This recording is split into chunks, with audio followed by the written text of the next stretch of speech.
मला गावी जायचं होतं, बाळाचे इंजेक्शन वगैरे होते.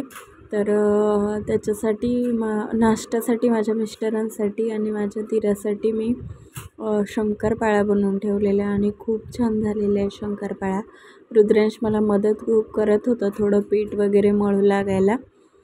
आणि सर्वांचं वेलकम आहे माझ्या चॅनलमध्ये. तर ज्यांनी सबस्क्राईब केलं नसेल त्यांनी नक्की सबस्क्राईब करा. माझं बाळ लहान असल्यामुळे मला जास्त व्लॉग वगैरे बनवायला नाही जमत. तर जेवढे पण काय आहे तेवढे मी नक्की शूट करून ठेवते आणि मग एकदाच मोठा व्लॉग बनवून तो टाकते मी. आता माझ्या डोक्यामध्ये भरपूर आयडिया आहेत, पण मला माझं बाळ फोन मागतं, त्याच्यामुळं मला नाही जमत शूट वगैरे करायला. आणि दुसऱ्या दिवशी आम्ही गावी गेलो. हे आमच्या गावचं विठ्ठल रुक्मिणीचं मंदिर आहे. तर इथं त्याला मुंबईमध्ये राहिल्यावरती आणि गावाकडे गेल्यावरती खूप फरक पडतो. थोडं खेळायला पण भेटतं गावी गेल्यावरती असं मुलांमध्ये. आणि ऑरेंज कलरचा ड्रेस आहे, ही माझ्या नंदेची मुलगी आहे आणि हा माझा मुलगा रुद्रांश. तर त्याला भरपूर खेळू देते मी गावाला गेल्यावरती सगळीकडे.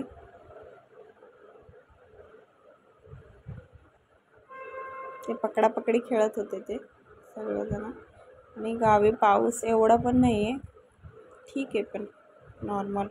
आणि गावी आत्ता भात लावणी चालू आहे. तर आम्ही थोडासा वेळ भेटल्यावरती आम्ही शेताकडे पण जाऊन आलो, थोडं फिरून आलो. आणि लहान असल्यावरती एक मज्जा असते की कोणत्याही दुकानात काही नवीन गोष्ट आली की ती विकत आणायची, बघायचं उघडून काय आहे त्याच्यामध्ये. आणि हे दुसऱ्या दिवशी विठ्ठल रुक्मिणीचं दर्शन घेतलं आम्ही जाऊन सकाळी सकाळी. हे आमच्या नारळाच्या झाडावरती एक मधमाशाचं पोळं होतं, त्याच्यामध्ये आम्हाला भरपूर मध भेटली. तर ते काढून घेतलं आम्ही एका मुलाकडून. तर ओरिजिनल मध ती ओरिजिनलच. आणि घराजवळ हे आम्ही 2 वेळा काढले याच्यातून मध. आधी पण एकदा काढलेली, पण ते परत तिथंच येऊन बसलं. आणि थोडं पाऊस होता, आभाळ होतं, त्याच्यामुळे एवढी मध नाही निघत आभाळामध्ये, तरी पण भरपूर निघाली फ्रेश मध. आमच्या घरी 2 लहान बाळं असल्यामुळे आम्हाला मध भरपूर लागते. आम्ही विकत घेतो दरवर्षी, पण ह्यावर्षी आमच्या घरीच निघाली, त्याच्यामुळे विकत घेण्याची गरज नाही पडली. तर हे लोक किती एकदम म्हणजे सिंपल पद्धतीने काढतात. पहिलं तो चढला, त्याच्यानंतर त्याने सर्व माशांना हुसकवलं आणि काढून घेतली मध. त्याला एकही माशी चावली नाही किंवा काय नाही. आणि असं बोलतात जर आभाळ असेल तर मधमाशा त्यांची मध पिऊन टाकतात, कारण बघा किती निघाले. आणि इथे खाली मी खारीक खोबरं कुटत होते, तर मला लाडू बनवण्यासाठी पाहिजे होतं ते. त्याच्यानंतर आम्ही दुपारी शेताकडे गेलो. शेताकडचा व्ह्यू बघा आमचा किती छान आहे. आता हे फरशी म्हणजे राजमा पेरले आम्ही, तर हा किती मोठा झाला आहे आत्ताच. आणि हे आम्ही लावलेले आंब्याचे कलम आहेत, ते पण खूप मोठे झालेत. पुढच्या वर्षी आम्हाला आंबे खायला नक्की भेटतील. तर रुद्रांशची आजी आणि रुद्रांशची मज्जा चाललेली इकडं मातीमध्ये, चिखलामध्ये, आतमध्ये. त्याच्या आजीला असं वाटतं की त्याने सर्व गोष्टींना स्पर्श केला पाहिजे, त्याला सर्व मज्जा आली पाहिजे, गावाकडे आलेल्याचा फील आला पाहिजे, म्हणून त्याची आजी सतत त्याला हे बघ ते बघ असं सगळं दाखवत असते.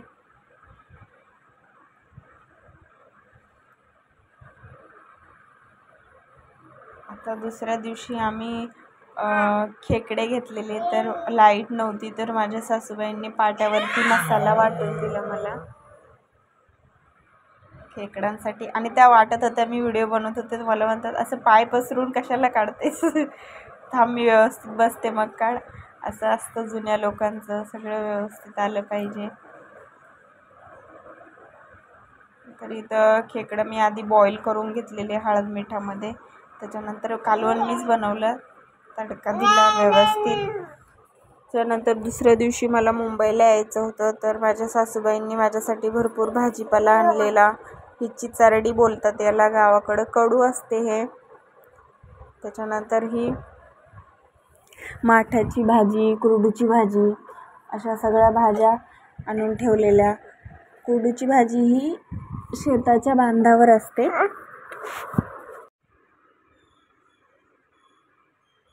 त्यानंतर झाला हा आमचा प्रवास चालू गावाकडून मुंबईचा. तर भरपूर गर्दी होती घाटामध्ये, पर्यटक भरपूर आलेले होते आणि एकदम छान वातावरण होतं, मस्त. आम्हाला पण असं वाटत होतं की गाडीमधून उतरून बघावा. त्याच्यानंतर इकडं मुंबईला आल्यावरती मी आळूच्या वड्या बनवल्या, तर त्या मी दाखवते कशा बनवते. इथे सर्व पानांचे मी पाठीमागच्या आधी देठ कापून घेतलेत आणि एक एक पान मी हाताने स्वच्छ धुतले, कारण हे पानं व्यवस्थित धुवायचे असतात बघून, कारण भरपूर घाण असते पानांच्या पाठीमागे, किडे वगैरे असतात. त्याच्यासाठी मी ह्या 5 लसणाच्या कांड्या घेतल्यात, जिरं घेतलं एवढं आणि ह्या एवढ्या हिरव्या मिरच्या. तर ही माझ्या सासूबाईंची रेसिपी आहे, खूप छान बनते आणि आळूवडी तुम्ही एकदा नक्की ट्राय करा अशा पद्धतीने. तर आता हे सर्व मी एकदम बारीक याची पेस्ट बनवून घेणार आहे मिक्सरला. तर याच्यामध्ये तुम्हाला मीठ पण थोडं ॲड करायचं आहे आणि जे आपलं सफेद तीळ असतात ते सफेद तीळ पण तुम्ही याच्यामध्ये टाकायचे जर तुमच्याकडे असतील तर. माझ्याकडे नव्हते त्याच्यामुळे मी टाकलेले नाही आहेत. आणि ही जी आळूवडीची रेसिपी ही मी न उकडता कशी बनवायची ती दाखवते. काही लोक डायरेक्ट कुकरला लावतात किंवा वाफेवरती ठेवतात, तर त्याच्यामुळे ती आळूवडी ना एकदम गिजगिजीत होते. तर मी तशी नाही बनवत आळूवडी. मी कशी बनवते ते मी तुम्हाला दाखवते, बघा पुढे. त्याने एकदम क्रिस्पी, जेव्हा तुम्ही तळणार खायला घेणार तेव्हा एकदम क्रिस्पी क्रिस्पी लागते आळूची वडी. नेहमीप्रमाणे मी व्हिडिओला व्हॉइस ओव्हर देताना माझा रुद्रांश माझ्याकडे बघत असतो की कुणासोबत बोलती, एवढं थांबतच नाही आहे.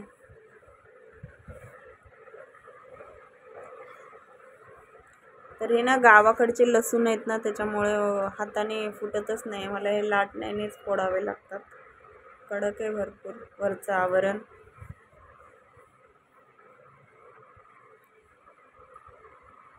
तर हे सालीसकटच लसूण बारीक करून घ्यायचं आहे.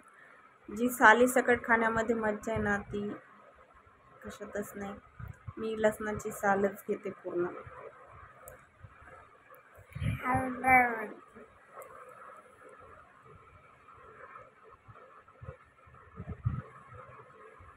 तर आता हा झोपलेला म्हणून मला एवढी रेसिपी एवढं तरी शूट करता आलं. याच्यानंतर इथं मी बेसन पीठ घेतले, त्याच्यामध्ये हळद टाकली आहे थोडी आणि ह्या मिश्रणामध्येच आपल्याला सर्व पीठ घालून घ्यायचं आणि थोडंसंच पाणी वापरायचं भांडं धुवून घेण्यासाठी. तर रुद्रांश उठलेला आणि तो उठला की मला काहीच करून देत नाही. तो झोपलेला असेल तोपर्यंतच मला सर्व करावं लागतं, पण मिक्सरच्या आवाजाने तो उठला. तर त्याला घेऊन मी जसं तुम्हाला दाखवता येईल तसं दाखवले. तर प्लीज ॲक्सेप्ट करून घ्या व्हिडिओ. मला भरपूर छान शूट करायचा व्हिडिओ, पण हे असं काही ना काही होतं त्याच्यामुळं मला इंटरेस्ट वाटत नाही व्हिडिओ शूट करण्यामध्ये, कारण त्याला एकच सारखं व्हिडिओ बघायची सवय, कोकोमेलन पाहिजे त्याला कंटिन्यू. तो फोन मला अजिबात देत नाही आणि त्याला फोनची एवढी सवय लागली की आता मी काही करू पण शकत नाही. तर इथं आता बघा मी कसं मिश्रण एकदम पातळ पण नाही करायचं, जाड पण नाही ठेवायचं. त्याच्यामुळं काय होतं, आळूची वडी क्रिस्पी होत नाही. कधी कधी त्याच्यामध्ये अशी पीठ लागत नाही सर्व पानांना, तर एकदम घट्ट टाईपमध्येच ठेवायचे. आता त्याच्याशी बोलता बोलता माझी सर्व चाललेली कामं करायची गडबड. मला असं वाटत होतं लवकर उरकावा आणि त्याने चिडचिड नाही करावा. तरी पण मी 2 आळूच्या वड्या तुम्हाला बनवून दाखवल्या. त्याच्यानंतर मी कॅमेरा ऑफ करून त्याला बघत सर्व आळूच्या वड्या बनवल्यात आणि मग त्याचे पप्पा आले.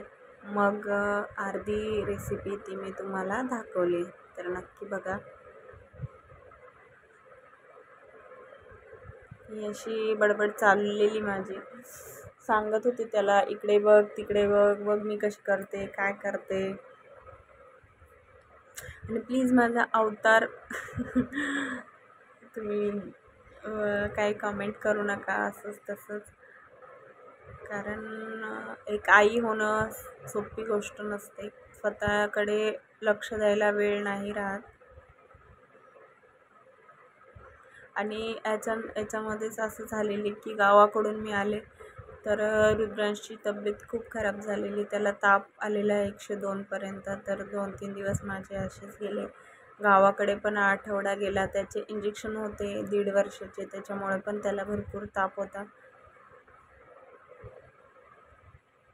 काय करणार, माहेर नसल्यावरती सासरचे लोकच खूप जीव लावतात आणि समजून घेतात. माझ्या बाळाचं काही दुखायला लागलं तरी पण मी माझ्या बाळाला घेऊन सासरी जाते. माझ्या सासूबाई मला खूप सपोर्ट करतात. खूप छान वाटतं. तर इथं मी आळूच्या वड्या बघा कशा बनवते. मी 3च पानं आणि हातच घातला त्या तिखट पिठामध्ये, कसं तरी मी पुसलं. त्याच्यानंतर मग मी त्याला 2 आळूच्या वड्या बनवल्यानंतर घेऊन गेले हात धुवायला. त्याला चाटायचं होतं ते कसं लागतं. त्याला ना प्रत्येक गोष्टीची टेस्ट घ्यायला खूप आवडते. आपल्या ताटामध्ये पण काही जेवण असलं ना त्याला खायचं असते. आणि आळूच्या वड्या करताना एक गोष्ट नेहमी लक्षात ठेवा, अजिबात जास्त पाणी टाकायची नाही. 3 किंवा 4 पानांची आळूची वडी बनवायची. मी तर 3च पानांची आळूची वडी बनवते. आतमधून पूर्ण शिजलीही जाते आणि खूप छान पण लागते. नाहीतर मग काय होतं, आतलं पीठ कच्चं राहतं, पान कच्चं राहतं. त्याच्यामुळे 3-3 पानाच्याच वड्या बनवायच्या. तर इथं मी आता 2 तुमच्यासोबत शेअर केल्यात. एक पान सरळ ठेवायचं, त्याच्यानंतर एक पान उलटं ठेवायचं, परत एक पान उलटं ठेवायचं. दोन्ही साईडनी मुडपायच्या, पाठीमागून मुडपायच्या आणि गोल घडी मारायची. खूप लोकांच्या काही पद्धती खूप वेगवेगळ्या असतात. काही लोक कधी एक एक पानाची सुद्धा आळूची वडी करतात.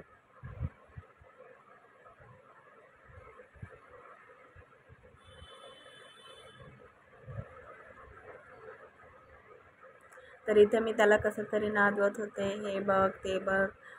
तर चला पूर्ण व्हिडिओ तुम्ही नक्की बघा. ह्या आळूच्या वड्या बनवून झाल्यानंतर मी ह्या पॅनमध्ये कशा तळत ठेवल्या. तळल्यानंतर मग मी कापून त्या जेवताना डायरेक्ट तळून घेतल्या. जेव्हा खायच्या तेव्हा तळून आपण घेऊ शकतो.